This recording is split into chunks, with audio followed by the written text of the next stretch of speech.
All right, welcome back to the third live in the last hour. Normally I don't do this many in a row, but got the spot, got the location, got some awesome people to talk to. So yeah, you're pounding through it. It's awesome. Yeah, Drew Sutton. Yeah, so DrewSuttonLeadership.com. I'm a profit strategist. I help folks find profit. And then I'm a business flow architect. So if you think about a professional athlete hits flow state, they're having fun, they're having the time of their life, they're flowing, but they're very professional about it. So I help, after I find my clients $100,000 of profit in the first month, then we have the cash to do a lot of fun things. So I love it. Yeah, you said this line: double your business while having the time of your life. Yeah, I like the way that sounds. That sounds awesome. Yeah, and I'll just piggyback on. This is the third live I'm doing. First one was with Brian Wallace, who put on the Innovate Summit. And the reason for coming down to an event like this is you get to meet awesome people and actually build meaningful relationships. And so it's awesome to be able to meet you and be able to have a conversation. And this is kind of the point of being here versus you go to some massive event and maybe brush shoulders with a couple of people, but you typically don't get to sit down and have great, genuine conversations with people. Yeah, I was talking with Brian as we were, he organized the event, and I got involved somehow. And I said, what if I just came and was your connection conductor? So we made these silly cards. And so all week I've just been meeting great people and hearing their stories and trying to help them connect with other people. I love it. Yeah. So you should come next year and we'll meet you too. 100%. Okay. So I want to dive into what you're doing with clients a little bit. So when you're talking about, when you're going to go in, you're going to help somebody double their business so that they can have the time of their life and focus on the things that are meaningful to them. Obviously they're going to have some kind of pain point if they're going to bring you in. So they're probably not making as much as they want and they're not having the time of their life. So what are the things that you typically see with the clients that you're working with that are holding them back? Like what are the biggest things that you see where you're like, man, if they switch these couple things, it changes everything? So businesses kind of went on hold during COVID. Everybody said, oh, we're just going to make it through. And then we came out and we're like, oh, we're through. Like, let's go back to the store. Let's do all these fun things. But we also went through massive inflation and nobody really acknowledged that. Like we had some reports that came out, but from a business perspective, all of your cost of goods went way up, but your prices really didn't go up.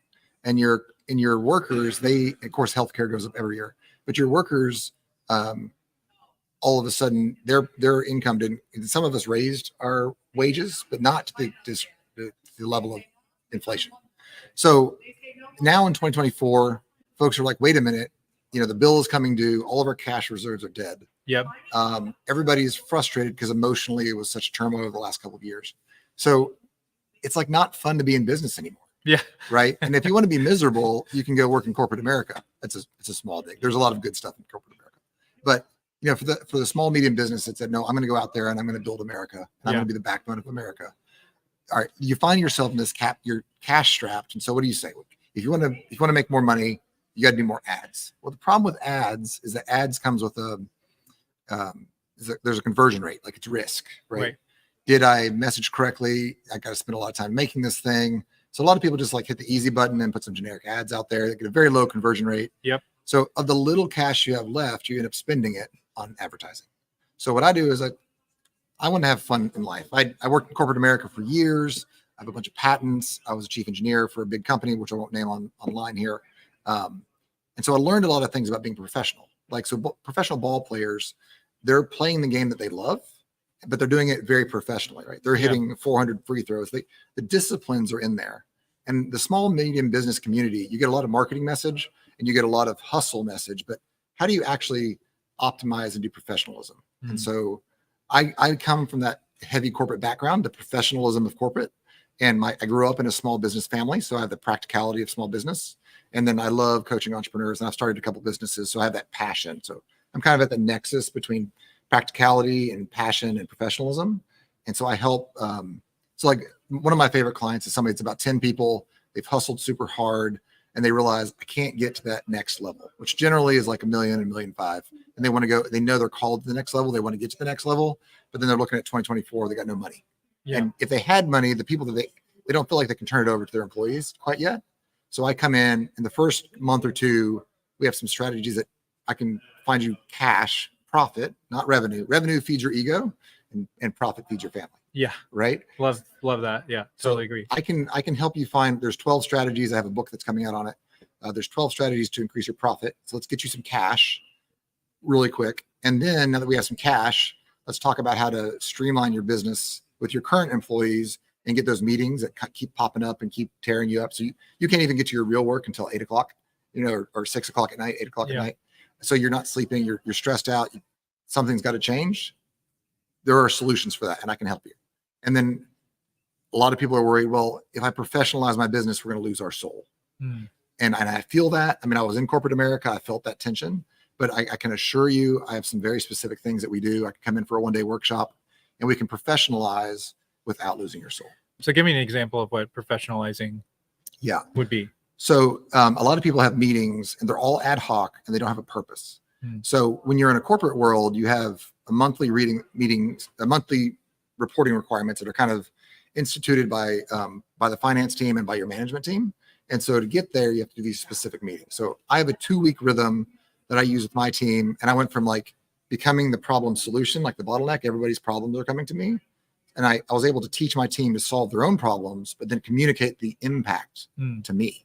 And so sometimes you need to talk about what's happening in a month or 2 months. Sometimes you need to have to talk about what's happening today. Sometimes we need to check the money. Sometimes we need to check what are my teams doing today? Do I have enough people manpower wise? Are we doing the right things on a weekly basis? So you have big time like months, and you have little time like today, and you have little micro time like meetings. So I help you work through, and I have a specific set of meetings that I encourage everybody to take. We always shift a little bit, but I have a 2-week meeting schedule that makes sure that you can always focus on today, and every meeting is accomplishing something important. And so you're only spending about 10% of your week in meetings. They're all new meetings generally, but you're only spending 10% of your week in meetings, and you're getting all of that work done. Wow. And all of those things that have been building up for, you're like, oh, I got like these 6 things. Well, if you feel like you have 6 things, I guarantee you have 18 things you haven't touched in a year. And so once you get that meeting rhythm worked out, those things are on the paper, they're flowing, and I can help prioritize them. So when, man, I had a thought as you were talking. I just totally flew. That's the glory of doing a live show, right? But one thing, okay, so I had an interview recently, and one thing that we were talking about is how business owners, you go to almost any small business owner and they're going to be like, oh, I'm strapped for time, don't have the cash flow that I'd like to have. Right. Cash, time, and customers. My employees just can't get anything done. And it's like, well, you're actually making choices that you might not recognize you're making about how your business runs. And I like how you talked about how, revenue increases your ego while profit feeds your family. That's what we're in the game for. Yeah, I love that, because that is, if you look out at the business world, when people are talking, especially about entrepreneurs, it's like, oh, you got to increase your revenue. Like, oh, your company's doing 10 million. That's amazing. And it's like, yeah, well, it's costing me $9,999,000 to run it, and I've got $1,000. Or a lot of times it's like, oh yeah, I've mortgaged my house to make payroll, and so it's like, well, you've got a $10 million business that's making money, right? And so then, as a business owner, you can make the choice to do something different, to restructure your business, to focus on the things that you're actually good at doing that you enjoy, or change things around so you have higher profit margin and less clients, or whatever. There's 1,000 ways to do it, but you're in the driver's seat. And the thing that's holding you back is, from my perspective, a lot of it is you don't necessarily have the skill, but it's also this mindset where it's always got to be bigger, more employees, more money, more, whatever, instead of, okay, how do we do this in a way that actually helps me live the life I want to live? Right. So like we all start the business. So the business books are all written for people to grow businesses, but we're all starting businesses. And when you start, like your ideal client is anybody that has $5 that's willing to pay you. And there's nothing shameful about that, right? Like you got to meet the minimum threshold to pay for the bills. So you're just hustling, and you're like, oh, hustling equals success. But at some point you have to say, no, my value that I've earned and that I built, the brand that I built, the products that I built, those need to be amped up in price because they provide so much value. And then everybody says, well, I don't want to change my price because my customers will leave. Well, I'm just going to free you right now. I want you to close your eyes and say, I can be free.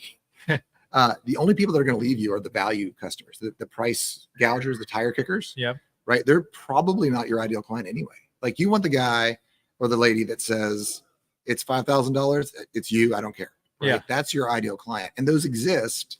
But I you mean, can't- sometimes if you find the right one, sometimes they'll even be like, you're not charging me enough. This is a relationship that I want to have for a long time. And if I pay you that, I know you're not going to be able to be here. And I need somebody who's going to stick around for the long haul. And you don't find that. 100%. Yeah. Anyway, that gets into the realm of what I'm focusing on helping people with, which is like, if you're doing lead generation or cold calling, you're going to find those value-based customers. You're going to find the tire kickers. And so, yeah, you can find customers that way, but they're not going to be the ones typically who are like, I don't care what your price is. You're the person for me. Let's make this work. Those people come through relationships, through building, actual genuine relationships, or through referrals or things like that. Yeah. You got to get to the spot where you realize that money and work are not related to each other. Money and value are related to each other. So when you build those valuable relationships and you add huge value, you can you imagine, would you go to a doctor that charged you $10 a visit? You'd be like, right. But so much, and we're in the startup phase, right? And we're like, oh, I need to undercut whoever Starbucks. I need to sell coffee cheaper than Starbucks. No, you don't. You need to provide more value than Starbucks. Yeah. And so that's, I love what you were saying there is the price. You can find the customers that value you at the rate you need to be valued to stay in business. And then the other folks, they'll self-weed, and then you'll have this extra time to really pour into your most valuable clients. Yeah. Bob Berg, the author of The Go-Giver, says that you need to give more in value than you take in payment. But that doesn't mean that you're not getting value. Like, right. You need to get in value more than you feel like you're putting in work, and they need to get more in value than they feel like they're giving you in payment. And when you find that equilibrium, then you make a bunch of money for doing something that this person feels like they're getting a steal. when you've got that going on, then you're serving the right people and you're doing it in a way that's meaningful and moving your life forward. This is gold. You got to listen to this guy. Like, that is exactly right. Yeah, totally. Yeah, well, we could keep going on forever. This is kind of a shorter live. We, maybe we'll do it again and we can go a little bit deeper. But if you're going to leave people, business owners are out there, they're listening to this, they're just strapped, they're stressed, they're in that spot where they don't enjoy their business. Maybe they're thinking about just folding and what would your advice be to them? Besides going to drewsuttonleadership.com. No, in all seriousness, the first thing I would say is think through your costs and your pricing, and that'll probably get you in a pretty good spot pretty quick. That's the first thing I'm gonna do with you anyway. The other thing to understand is that there is a happy life out there, right?